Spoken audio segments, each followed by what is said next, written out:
question de Van qui dit « Salut Lulu, depuis petite, certaines personnes proches de moi répondent à ma place dans une discussion, répètent mes idées dès que je leur ai dites, comme si c'était les leurs. Comment reprendre les rênes de mes idées et faire en sorte que ces situations n'arrivent plus? Comment oser être moi-même sans avoir l'impression que les autres aspirent mon énergie ou mes idées ?» Laisse-les tranquilles.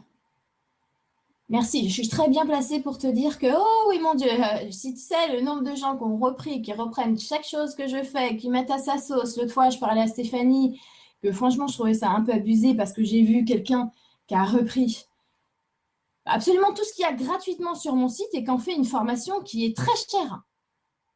Et je trouve ça vraiment mais dingue. Je me suis dit, mais c'est pas possible.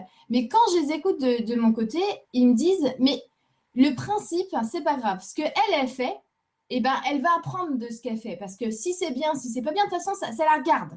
D'accord? Moi, ça me regarde pas. Mais le fondement du truc, c'est que, bah, n'empêche que ça se transmet. Tu vois? Les idées continuent. Et de toute manière, ce qui n'est pas authentique, ça retombe comme un soufflet. D'accord? Tu n'as pas remarqué, franchement, dans une conversation, alors ça, c'est fantastique, par exemple, dans une conversation de politique, il y en a 10 qui vont parler, franchement, il y en a au moins 9 sur 10. J'ai envie de leur dire, mais ce que tu me dis, là, moi, je l'ai entendu à la télé, donc si c'est pour me répéter des choses, je m'en fiche. Tu comprends? Mais en même temps, si ces perroquets, ils répètent quelque chose d'intéressant finalement, bah, tant mieux, ils ont au moins ça qui est cool, tu vois, c'est qu'ils vont apporter de l'eau au moulin, si c'est ce que j'ai envie de te dire.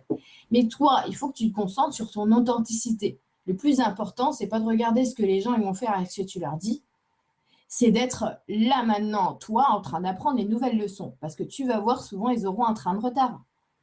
D'accord? Le plus important, c'est d'être dans ton wagon à toi. Ok? Donc, il ne faut pas se focaliser comme ça sur les autres. Lâche-les. Ils ont envie de reprendre ce que tu fais, mais c'est pas grave. Il n'y a rien de mal là-dedans. Ça veut dire que toi, tu es une bonne locomotive. Ça veut dire que tu dois continuer perspicace, t'écouter et vraiment cultiver tes idées. D'accord? Et attention un petit peu, parce que c'est ça que je vois avec toi. N'essaye pas justement d'aller convaincre les gens parce que ça rend très souvent, tu convaincs tellement les gens que les gens ils vont tout prendre pour eux et ils vont dire que c'est eux qui l'ont fait. Donc, c'est bien aussi de mettre soi-même de l'eau dans son vin et de se dire, je n'ai pas besoin de convaincre, je peux partager, mais pas tout donner comme ça sur un plateau parce que finalement, bah, est-ce que cette personne-là, tu vois, je ne suis pas en train de donner trop parce que moi, j'ai envie de lui en mettre plein les yeux. Tu vois, il faut aussi savoir se remettre en question. Voilà. J'aime bien Steph, elle est hyper concentrée, toujours. J'essaie de t'écouter et j'acquiesce en même temps que tu parles. Et en même temps, je fais les copier-coller des questions. Alors, Caro Loulouk, s'il te plaît,